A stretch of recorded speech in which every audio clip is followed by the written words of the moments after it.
morning, students. Today we are going to study the Gold Watch short story. You know you have 4 stories in your syllabus and we get only 2 short answers per question from the story. We shall do prose section later on. Why? Because there is explanation and that book has more weightage than this one. So let us start the story and listen it carefully and try to understand it, and you will get homework. So listen it very carefully and you have to write the answers of the questions given at the end of the lesson. Okay, we shall start the story. The name of the story is The Gold Watch. Gold means sona, watch means ghadi. Means the whole story is revolving around a gold watch. It is the main subject of the story, and how it allures how it attracts the hero of the story, and what are the situations created before him. Let us read it. And this story has been written by a famous writer, Ponjikara Raffi. Ponjikara Raffi is a famous Malayalam writer. He was born in Kerala in 1924. He is a trade unionist and criticized the working of the church and the priest. He was closely attached with the life of low-paid workers. It means he has full sympathy with the low-paid workers. He has close observation of the life of the people who earn very low salary, who get very low salary. He has written both short stories and full-length novels. He has not only written short stories but also full-length novels. उन्होंने छोटी-छोटी कहानियाँ ही नहीं लिखी बल्कि बड़े-बड़े मोटे-मोटे उपन्यास भी लिखे. About the story. Shanku was a low-paid worker in a factory. He had a small family having a wife and 2 children. Who is the hero of the story? Shanku. And Shanku works in a very small factory and he has a very small family. He has a wife and 2 children. A 3rd child was about to come. Means he was going to accept another responsibility of his coming child. He had taken a lot of money on loan. He had so many economical problems. He had no way out to solve them except stealing the gold watch of the engineer. Does he steal the gold watch? What are his feelings before stealing the watch? What are the reaction after he did it? Read the story to get the answers of these questions. As on many previous nights, Shanku could not get any sleep that night. He turned and tossed in his bed, but it was no use. It means like previous night. Previous means last nights. बीती हुई रातों की तरह. Shanku could not get any sleep that night. He could not sleep that night too. He turned and tossed in his bed. Turn and toss means होता है करवटें बदलना. जब आप उलझन में होते हैं, परेशानी में होते हैं तो क्या होता है? नींद नहीं आती और आप कभी इस करवट कभी उस करवट लेटते हैं, सोने की कोशिश करते हैं. But it was no use. But it was useless because he was unable to sleep. The more he thought, the worse he felt. The more he was thinking about his problem, the worse he was feeling. जितना वो अपनी समस्या के बारे में सोच रहा था, उतना ही और अधिक उसे बुरा फील हो रहा था. He closed his eyes and lay on his torn mat. Then he tried to sleep. He closed his eyes and he lay on his torn mat. What does the word torn mat signify? फटी हुई चटाई शब्द से क्या पता चलता है? That Shanku was a very poor person. He does not have a very well maintained bedding, उसके पास कोई अच्छी बेडिंग नहीं थी, कोई चारपाई नहीं थी, कोई अच्छी सी बिस्तर नहीं था। वो कैसे सो रहा था? एक फटी हुई चटाई पर लेटा हुआ है। He closed his eyes and lay on his torn mat in the darkness, and yet he could see it as clearly as during the day. What he could see clearly? The scene. He was imagining something in his mind, and although he has closed his eyes, everything was clear before his eyes. The deserted office room, when everyone had gone out for rest or for lunch. He was imagining about his factory, and he was imagining about the time when everybody leaves the office. The glass window was only partly closed. On one end of the table inside were a few fat volumes, at the other end a pen, an ink bottle and so. When he was imagining, he saw that there was an office and window was partly opened and partly closed, means जो office था, office की जो खिड़की थी आधी खुली थी, आधी बंद थी। और उसे क्या दिख रहा था inside? On the one end of the table inside were a few fat volumes of books. ने देखा टेबल के एक छोर पर मोटी मोटी किताबें रखी हैं, at the other end a pen and ink bottle and so. और दूसरे छोर पर एक पेन था, एक इंक बॉटल जिसको कहते हैं दवात। पहले के लोग इंक में डिप करके कलम को लिखा करते थे। And in between was a gold watch with its gold chain placed on a book. और उन दोनों के बीच में एक सोने की घड़ी रखी थी और घड़ी बिल्कुल चमक रही थी। Open the window and stretch out your hand about a foot and you can pick it up. वो अपने मन में कल्पना कर रहा था। Open the window, partly close थी, पार्टली ओपन थी, तो अगर उसको खोल दिया जाए and stretch out your hand about a foot. एक फुट में कितना होता है? 12 इंचेस। तो एक फुट, एक आपकी जो बड़ी वाली स्केल होती है उतना ही हाथ को अंदर करना होता है और you can pick it up, और आप इसे उठा सकते हैं। किसे उठा सकते हैं? घड़ी को। Everyone is out for lunch, nobody will know. And it was the time when everybody goes for lunch and nobody can see that anyone is stealing the watch. उसने अपने मन में ये सारे विचार किया कि बहुत ही इजी है घड़ी को चुराना, क्योंकि उस समय कोई भी नहीं होगा, किसी को पता भी नहीं चलेगा। Shanku remembered his efforts, his cowardice and his vacillation during the past few days. He had never seen anyone there at that time, and yet he had been afraid. He had trembled and felt breathless. That was why he had refrained from taking the watch. Now he started remembering his previous efforts. अब वो अपनी पिछली कोशिशों को याद करने लगा। ऐसा नहीं कि पहली बार वो ये सब चीज़ें सोच रहा है, उसने पहले भी ये सोचा था और पहले भी बहुत सारी कोशिशें की थी। किस बात की? घड़ी को चुराने की। Shanku remembered his efforts, his cowardice. Cowardice means कायरता, and his vacillation. Vacillation means hesitation, और अपनी हिचकिचाहट during the past few days. पिछले कई दिनों से वो ये सब करने की कोशिश कर रहा था, लेकिन जब वो मौके पे पहुंचता था तो क्या हो जाता था? डर जाता था या फिर हिचकिचा जाता था। He had never seen anyone there at that time. Although there was no one to see him, yet he was afraid. And yet he had been afraid. He had trembled and felt breathless. As soon as he reached the office window, he started trembling and he became breathless. जैसे वो खिड़की के पास पहुंचता था, क्या हो जाता था?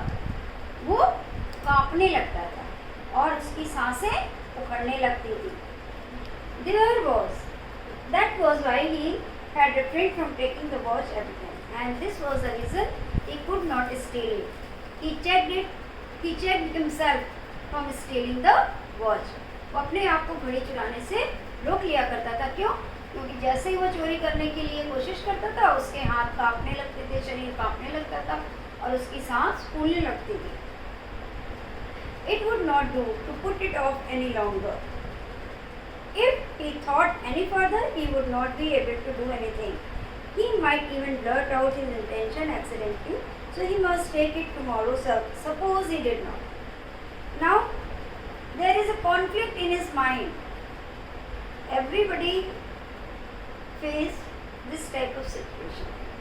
जब आपके दिमाग में कोई कंफ्यूजन होता है तो एक होता है आपके दिमाग में गुड, एक होता है बैड, एक होता है जो आपको अच्छी बात बताता है और एक होता है बुरी बात, उकसाता है. तो वही उसके दिमाग में कंफ्यूजन चल रहा है. उसकी ज़रूरतें, उसकी नेसेसिटी उसे फोर्स करती है कि तुम्हें चुराना ही पड़ेगा, और उसका जो अच्छा है वो उसे डरा देता है कि नहीं ये गलत है. तो अब वो क्या कर रहा है? It would not do to put it any longer. अब वो फिर से सोचता है no, he can not postpone it. अब सोच रहा है कि नहीं, अब मैं इसे और अधिक टाल नहीं सकता. पुट ऑफ मीन्स टालना, स्थगित करना. If he thought any further he would not be able to do anything. If he thought any further means if he would continue only thinking, he would never be able to steal it. अगर वो बार बार बस सोचता रहेगा तो कभी भी वो इसे चुरा नहीं पाएगा. He might even blurt out his intention accidentally. Blurt out means to speak all of a sudden, to speak suddenly. तो कह रहा बार बार वही बात सोचूंगा तो अचानक किसी के सामने अपने इरादे को मैं कह दूंगा. मीन्स चोरी भी नहीं करूँगा और मैं चोरी करना चाहता हूँ या किसी को बता दूंगा. So he must take it tomorrow. इसलिए उसने एक बार फिर से मन में निश्चय किया कि नहीं, अब वो उसे कल चुरा ही लेगा. Suppose he did not. Once again he started thinking कि अगर पहली बार की तरह, दूसरी बार की तरह फिर इस बार को न चुरा पाया तो क्या होगा. Shanku's thought began to linger over the thorny problems of his life. Tomorrow would be the third day of the month. In another 3 days, he would get his pay, 13 rupees for 13 days. He had to pay 4.5 rupees for purchases at the store. There would be a balance and 8.5 rupees. He had repaid only 5 out of 10 rupees he had borrowed from the fund the previous month to go home for his mother's death anniversary. Now he is thinking what can happen if he does not steal the gold watch. Shanku's thoughts began to linger over the thorny problems of his life. अब उसके विचार अपने जीवन की कठिन समस्याओं पर जाकर टकराने लगे. वो सोचने लगा, अरे यदि मैं घड़ी नहीं चुराऊंगा तो मैं इन सब चीज़ों को कैसे फेस करूंगा. मेरे सामने कितनी सारी प्रॉब्लम्स हैं, मैं उनका सामना कैसे करूंगा. Tomorrow would be the third day of the month. कल महीने की तीसरी तारीख है. In another 3 days he would get his pay. अगले 3 दिन में उसे क्या मिलेगा? अपनी सैलरी मिलेगी. 13 rupees for 13 days. It should be 30 rupees for 30 days होना चाहिए, लेकिन इसमें 13 है, पता नहीं. 13 rupees फॉर 13 days, 13 रुपये 13 दिन के. ही हैड टू पे 4.5 rupees for purchases at the store. उसे क्या करना है? He had to pay 4.5 rupees for purchases. उसे जो खरीदारी की, परचेजेस मीन्स खरीदारी, शॉपिंग उसने जो की है उसके लिए उसे क्या देना है? 4.5 rupees, 4.5 रुपये. That would be a balance of 8.5 rupees. फिर उसके पास कितना बचेगा? 8.5 रुपये. He had repaid only 5 out of the 10 rupees he had borrowed from the fund the previous month to go home for his mother's death anniversary.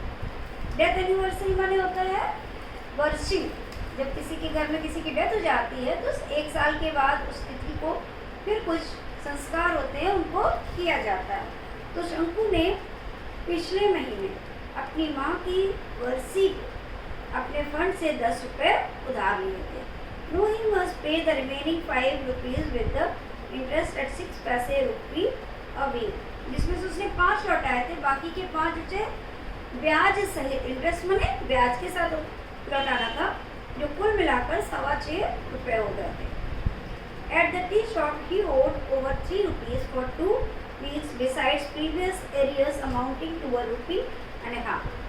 चाय की दुकान पर भी उसका कर्ज काफ़ी बढ़ गया था और वहाँ पर उसके ₹3 थे। फॉर 2 weeks, पिछले 2 सप्ताह से उसका ₹3 का लोन था, कर्ज था। Besides previous arrears amounting to ₹1.5। इसके अलावा पिछला कर्ज भी था जिसकी वैल्यू कितनी थी? ₹1.5।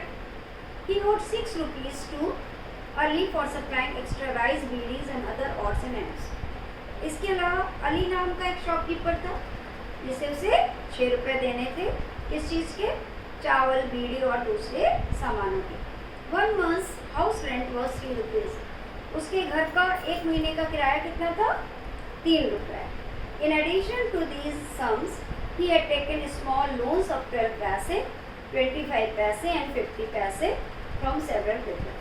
इसके अलावा भी in addition to these sums, ऊपर जितनी चीज़ों के बारे में बताया उन सब के अलावा भी उसने छोटे छोटे कर्ज बहुत सारे लोगों से लिया था। किसी से 12 पैसे, किसी से 25 पैसे, किसी से 50।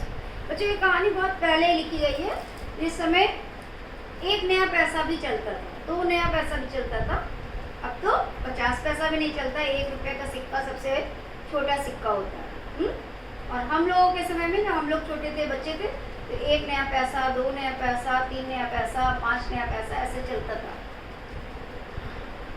1 month's house rent was ₹3. In addition to these sums, he had taken small loans of 12 paise, 25 paise and 50 paise from several people. And his wife had reminded him 2 days before about the ₹1 to be paid to the fish woman. और उसकी पत्नी ने उसे 2 दिन पहले ही याद दिलाया था कि फिश वुमन को, जो मछली सप्लाई करती थी, मछुआरन, उसको भी ₹1 देने थे। शंकु mentally added up the total amount that he needed. वो मन ही मन जोड़ने लगा उसे टोटल कितने पैसे चुकाने हैं, ऋण के कितने पैसे देने हैं। What he was going to get was just ₹8.5. What he owed was ₹22.13. अब वो जोड़ने लगा कि उसके पास बचेंगे ₹8.5 और जो उसका कर्ज है वो है ₹22.13। He had other needs too. ये तो उसके पिछले कर्ज हैं और इस मंथ की ज़रूरतें, इस मंथ के खर्च अलग होंगे। He had borrowed ₹3 from his wife that was out of the sum she had slowly saved up now and then in order to buy a waist chain for the young बच्चा। इसके अलावा उसने और किससे कर्ज ले रखा है? He had borrowed ₹3 from his wife. उसने अपनी पत्नी से भी ₹3 उधार लिए हैं। सबके घर में सबके पापा लोग लेते हैं ना अपनी अपनी वाइफ से, वो जो थोड़ा थोड़ा बचत करती हैं। तो शंकु ने भी अपनी वाइफ से ₹3 उधार लिए हुए थे। उसकी वाइफ ने वो ₹3 किसके लिए बचा के रखे थे? अपने बच्चे के लिए कर्जनी बनाने के लिए। His wife has reminded him 2 days before about the ₹1 to be paid to fishermen. Shambhu mentally added,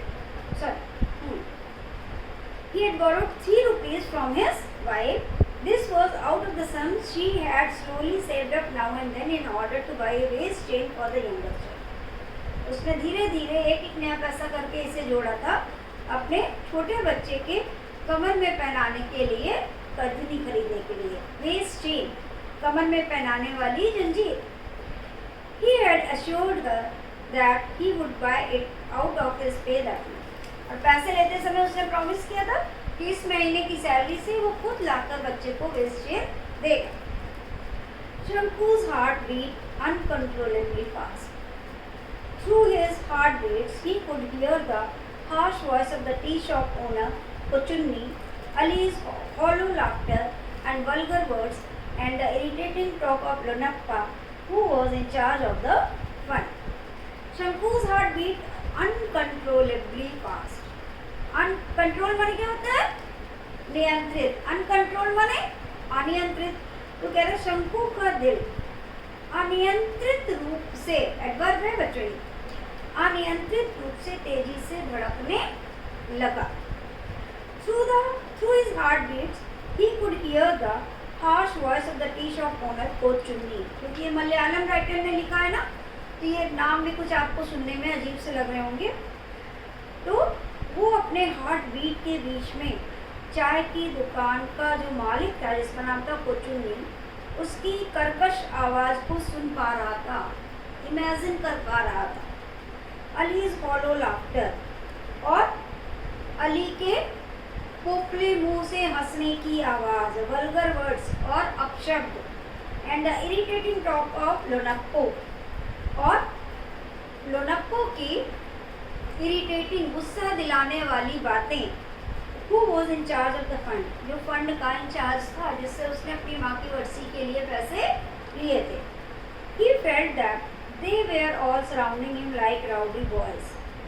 उसने महसूस किया कि वे सारे लोग जिनसे उसने कर्ज ले रखे हैं, वो शैतान, राउडी, रफ बच्चों की तरह उसके चारों ओर इकट्ठे हो गए हैं। With sticks, और उनके हाथों में छड़ी है, डंडा है। गैदरिंग अराउंड अ स्ट्रे डॉग, जैसे शैतान, शरारती बच्चे क्या करते हैं, किसी आवारा कुत्ते के चारों ओर घेर के खड़े हो जाते हैं, डंडा लेके उसे सताते हैं, डराते हैं। वैसे उसे कल्पना कर रहा था कि जितने भी लोगों से उसने कर्ज लिया है, वो सारे लोग उसको चारों तरफ से घेर करके खड़े हो गए हैं। व्हाट अ हॉरिबल सीन, कितना डरावना दृश्य है। जब वो कल्पना कर रहा है कि अगर मैं उन सबका कर्ज नहीं दूंगा तो मेरे साथ यही होने वाला है। Finding it unbearable, Shanku turned over on his stomach and thought, I have no alternative but to pick it up tomorrow. अब इस दृश्य को सह नहीं पा रहा था। Unbearable, bear माने होता है क्या, सह पाना। Unbearable माने असहनीय। इस बात को सह नहीं पाया। किस बात को, कि सारे मिलकर के उसे मारेंगे, उसे गालियाँ देंगे। वो सह नहीं पाया तो क्या किया, He turned over on his stomach, वो पेट के बल लेट गया। And thought, और सोचने लगा, I have no alternative but to pick it up tomorrow. Alternative, अब मेरे पास इसके स्थान पर कोई दूसरा ऑल्टरनेटिव नहीं है। मतलब यदि मैं घड़ी नहीं चुराता तो मेरे पास और कोई जरिया नहीं है जिससे मैं कर्ज दे सकूं। यही मेरे पास एकमात्र जरिया है कि मैं घड़ी चुरा लूं और उसे बेच के अपना कर्ज चुका दूं। So he should pick it up tomorrow. उसने डिसाइड कर लिया कि अब उसे कल ये काम करना ही है। Will it not fetch at least 20 rupees? शंकु की एक खासियत ये है उसके कैरेक्टर की, वो कल्पना बहुत करता है, काम होने के पहले ही कल्पना करने लगता है। अभी वो चुरा नहीं पाया लेकिन वो कल्पना करना शुरू करा। Will it not fetch at least 20 rupees? क्या इस घड़ी से मुझे 20 रुपये नहीं मिल जाएंगे? Even 15 will do. फिर कहता कोई बात नहीं, चोरी का माल है, 15 में भी चलेगा। 15 plus 8 and half, 15 वो मिल जाएंगे, 8.5 मेरे पास रहेगा। That is 23 and half rupees. कुल मिला के हो जाएंगे 23 रुपये 50 पैसे। It will fetch more than 50. फिर कहता नहीं, इतनी अच्छी, इतनी महंगी सोने की घड़ी है, 15 में नहीं जाएगी, इससे ज़्यादा मिले। He would be able to pay his debts and live in peace. और उस घड़ी को बेचकर और उसके पास जो 8.5 पैसा मिला करके वो अपने कर्ज से मुक्त हो जाएगा और शांति से जिएगा। Live in peace, alive free from debts, कर्ज से रहित जीवन। उसे ये सोच करके इतना सुकून मिला कि उसे नींद आने लगी। With a feeling of relief he drifted into a lux. ये सोच करके मेरे जीवन से कर्ज का बोझ उतर जाएगा, उसके मन को बड़ी शांति मिली और उसे हल्की सी नींद आ गई। इट वॉज मॉर्निंग, सुबह हो गई। What are you still asleep? Shanku's wife said gently, shaking his shoulders. अब जब काफ़ी देर के बाद वो सोया था तो सुबह उसकी टाइम से नींद नहीं खुली, उसकी पत्नी को उसे जगाना पड़ा। What are you still asleep? अरे अभी तक सोए हो? शंकु's wife said gently, shaking his shoulders. शंकु की वाइफ ने धीरे से उसके कंधे को हिलाते हुए कहा, it is long after sunrise, सूरज निकले हुए बहुत देर हो चुकी है। Shanku raised his head at once, Shanku ने अपना सिर ऊपर उठाया। His wife picked up the younger child who was crawling up to her. उसकी पत्नी ने अपने छोटे बच्चे को गोद में उठाया जो घुटनों के बल चलता हुआ उसके पास आ रहा था। क्रॉल माने घुटनों के बल जो बच्चे चलते हैं उसको कहते हैं crawling babies. And asked शंकु, don't you have to go to work today? उसकी पत्नी ने दोबारा पूछा, क्या आज तुम्हें काम पर नहीं जाना है? Oh yes, he said, and got out of bed. उसने कहा अरे हाँ जाना है, और वो बिस्तर से उठ गया. He stepped down into the courtyard in a hurry, watching the golden rays of the morning sun piercing the lush bamboo foliage on the eastern side and brightening the old palm leaf patch. वो जल्दी से आंगन की ओर गया and watching the golden rays of the morning sun. उसने देखा कि सूरज की सोने जैसी चमकदार जो किरणें हैं वो बांस के पेड़ों की घनी हरी हरी पत्तियों से छनकर पूरब की दिशा से छनकर उसके घर की तरफ है. And brightening the old palm leaf है, और उसके घर में जो झोपड़ी में ऊपर ताड़ के पत्ते का जो छप्पर पड़ा है उसको चमका रही हैं, उसको ब्राइटन कर रही हैं. He washed his face and hands as usual. उसने हमेशा की तरह अपने हाथ मुँह धुले, put on his working clothes, और अपना फैक्ट्री का यूनिफॉर्म, जो काम का उसका यूनिफॉर्म था उसे पहन लिया. And was about to leave for his factory when his wife said, और वो फैक्ट्री की ओर जाने ही वाला था कि उसकी पत्नी ने आवाज़ देकर कहा, listen, you must buy some ointment for the child. She threw a commanding look at him. Shanku felt that each of the sores on the child's festering body was staring at him in a gruesome way. A moment passed in silence. Listen, सुनो, you must buy some ointment for the child. उसने कहा, तुम्हें बच्चे के लिए क्या लाना है? Ointment माने मरहम. She threw a commanding look at him. और उसने ये बात रिक्वेस्ट करके नहीं कहा, उसने ये बात आदेशात्मक तरीके से कहा, कमांडिंग लुक देगा. Shanku felt that each of the sores on the child's festering body was staring at. उसने देखा, शंकु ने महसूस किया कि बच्चे के शरीर में, उसके शरीर में क्या था?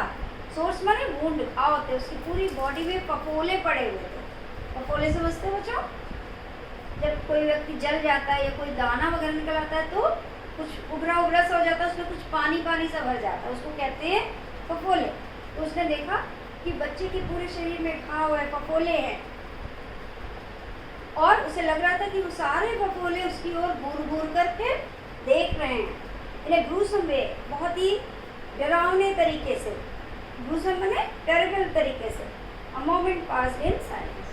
एक क्षण के लिए वो खामोश रहा. Ointment for the source. What sort of ointment? शंकु आस्क्ड लाइक अ फूल. सब कुछ देखते समझते हुए भी एक मूर्ख की तरह उसने पूछा, कैसा मरहम, किस लिए मरहम? Ointment for the sores, continued the wife. पत्नी ने कहा, अरे घाव के लिए मरहम? You mean you have not seen the sores all over the child's body? अरे क्या तुम्हें नहीं पता कि बच्चे के सारे शरीर में इतने घाव हैं, तुमने देखे नहीं है? यस, हाउ मेनी पैसे वर्थ ऑफ ऑइंटमेंट? उसने कहा, हाँ, ये बताओ कितने पैसे के आएंगे? एटलीस्ट 13 पैसे worth. We must apply it for 3 days at least. Shanku began to walk with bent head. अच्छा, 13 पैसे के? We must apply it for 3 days at least. हमें कम से कम 3 दिन तक इस मरहम को बच्चे के शरीर पर लगाना होगा. Shanku began to walk with bent. शंकु ने कहा, अच्छा, और वो सिर झुका करके आगे चला गया. Please, she called out in a soft voice. अब पहली बार तो उसने आदेश दिया ऑइंटमेंट के लिए, अब दोबारा उसने कहा आदेश देंगे तो हो सकता है कुछ भी ना आए, तो उसने थोड़ा सा अपनी आवाज़ को थोड़ा सा सॉफ्ट किया. उसने कहा, please. She called out in A soft voice. उसने बड़ी सॉफ्ट आवाज़ में कहा. शंकु लुक बैक. शंकु ने पीछे मुड़कर देखा. She spoke gently. उसने बड़े ही प्यार से कहा, please bring 2 ripe bananas when you come back in the evening. शाम को जब वापस आना तो 2 पके केले लेकर आना. The baby starts crying at night. Baby रात में रोना शुरू कर देता है. And I have no milk to give him. और मेरे पास उसे देने के लिए दूध नहीं होता. मीन्स घर में दूध नहीं होता है और बच्चा भूख से रोता है, इसलिए उसको रात में जब भूख लगे तो उसको देने के लिए 2 पके केले ले आना. छोटे बच्चे क्या पीते हैं? दूध पीते हैं या फिर पके केले, जो सॉफ्ट सॉफ्ट चीज़ें हैं वो खाते हैं. She stood there pulling up her blouse with her left hand. Then Shanku noticed her belly bulging out. अब वो चुपचाप वहाँ खड़ी होकर अपने pulling up her blouse with her left hand, वो बाएं हाथ से अपने ब्लाउज को नीचे की ओर खींच रही थी. Then शंकु noticed her very well, और तब शंकु ने नोटिस किया, ध्यान से गौर से देखा कि उसकी पत्नी का जो पेट है वो बाहर की ओर उभरा हुआ है.